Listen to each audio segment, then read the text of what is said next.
Hello and welcome to Eye on Africa. I'm Clarisse Fortuné. Our top stories. We have a deal. South Africa holds its first parliamentary session, and the coalition government has the ANC joining forces with the opposition DA. A military court in the DRC resumed proceedings against people accused of involvement in last month's attempted coup. Many charges faced by the defendants are punishable by death. And it's that time again. Sheep are everywhere in Senegal as people are getting ready to celebrate Tabaski, the big Islamic holiday, also known as Eid al-Adha. South Africa had its first parliamentary session today after its historic 7th election, where the ANC lost its majority rule. The coalition government, as it stands, has the ANC joining forces with the opposition, DA and a smaller IFP, as well as relative newcomers, the Patriotic Alliance. Anne Wenzel is in Cape Town.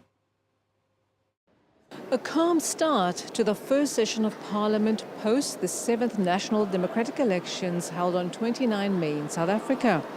The official opposition party, the DA, today confirming it is part of the Government of National Unity, as also confirmed the PA, while the IFP confirmed earlier this week. And while the way forward is clear enough for South Africa, as the DA's advisor Tony Leon says, there could be obstacles. Cautious optimism is the watchword, and whether it's more caution or more optimism will be determined, because what's happened now is really just a framework. But what's going to happen is how the parties behave towards each other. South Africa has only had 2 years of power sharing ever, between 1994 and 1996. That did not work out. We've just got to hope second time lucky. While analyst Lawson Naidu is slightly more optimistic. Everybody can't be part of it because, there has to be an agreement at some level, or agreement on common principles and common vision. And some parties find themselves out of that framework, and therefore, excluding themselves in a way. But it is going to create tension, but I think it'll take some time for it to settle down, because at the end of the day, we need a good, stable government, but we also need an opposition in Parliament that keeps that government on its toes.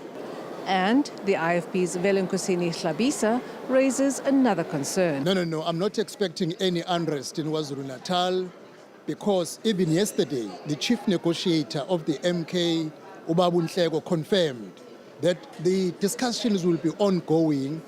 Concerns about possible protests are not unfounded. There was at least one in Cape Town this morning, unhappy that the parliamentary sitting was going ahead as planned, despite Jacob Zuma's attempts to stop it. The second session of a trial into a failed coup in the Democratic Republic of Congo got underway on Friday. 6 Westerners are among the 51 defendants. Some of those lawyers said they had given statements under torture. Emmett Livingston in Kinshasa has more. A military tribunal in Congo's capital, Kinshasa, heard again on Friday from lawyers representing the 51 defendants accused of trying to stage a coup d'etat last month. On May 19th, an armed group attacked the home of senior Congolese politician Vital Kamerhe, killing 3 people, and then headed to a government complex where they were quickly overrun. The attack was led by a Congolese political exile and US resident, Christian Malonga. He was shot dead by the army.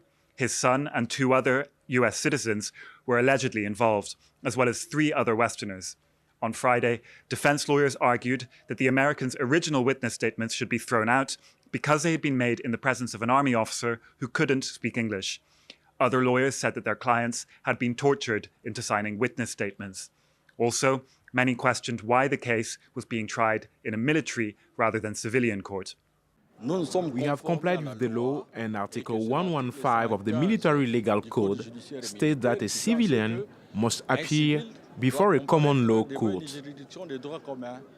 Whatever the act committed by military personnel, he must appear before his natural judge.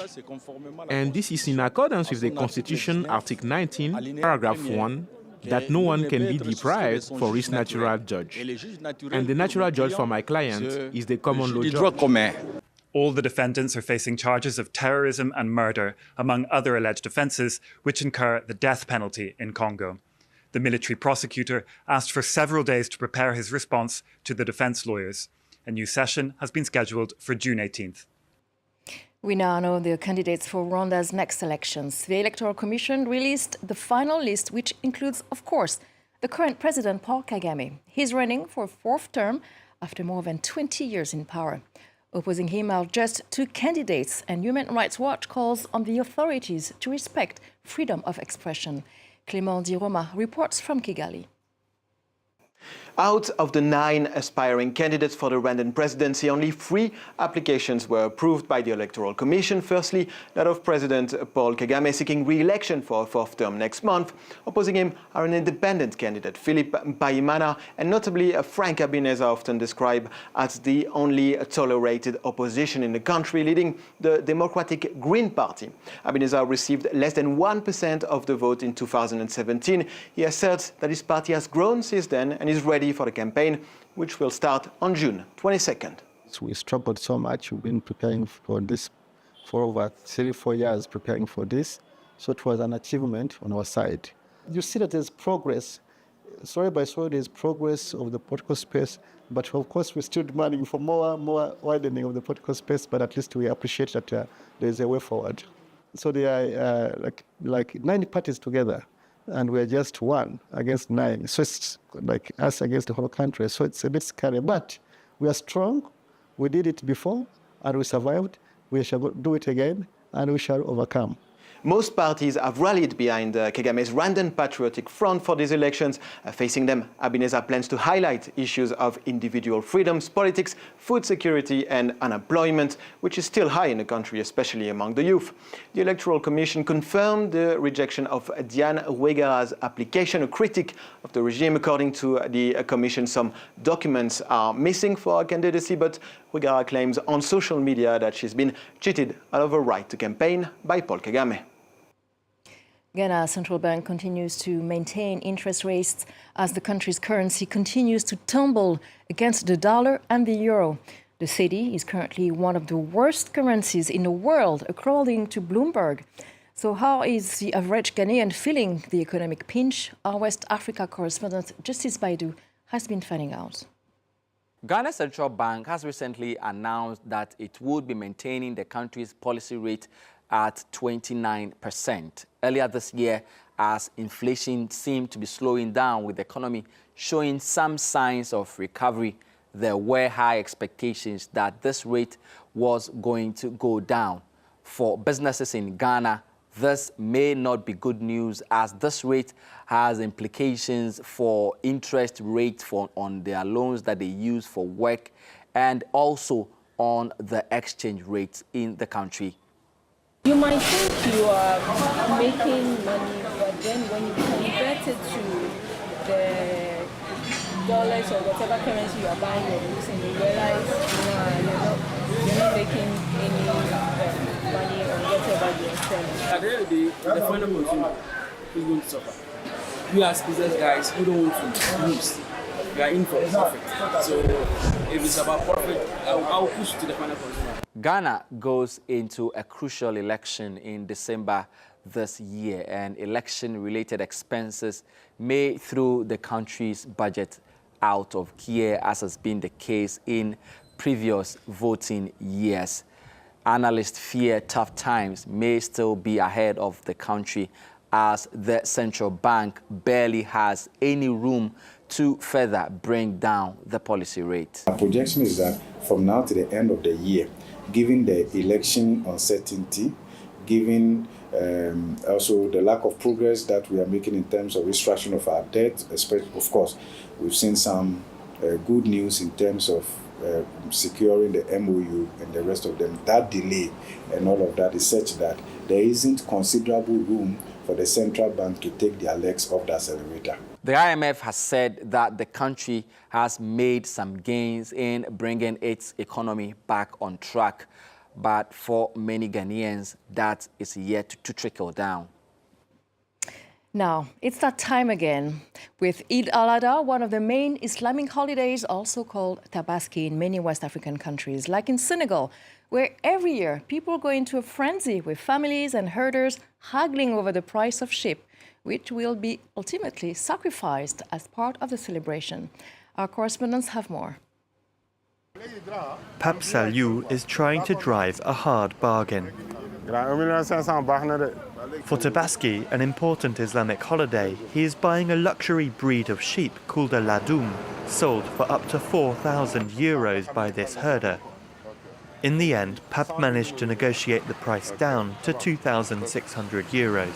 The sheep will be delivered to his door on the day of the celebration. If I had 500 million, I would spend it all with no hesitation. You can't put a price on family gatherings. We see each other just once a year, so this day is important for us. We spend quality time together, we eat the meat, we drink. It is a ritual in our family. It is a source of pride.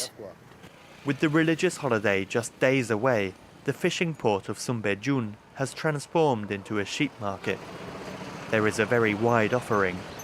Look, I've got sheep for 150,000, others for 200,000, and others that cost up to 2 million. I've got something for everyone. But many are struggling to get the funds together. Fallou, who works as a doorman in Dakar, is among them. Every day he checks the prices at this market stall in the city. The father of 3 hasn't lost hope just yet. I thought I was going to at least find sheep within my budget, let's say at 80,000, 90,000, or even 100,000 francs. But here, they are still selling the cheapest ones for 150,000 and the others for even more.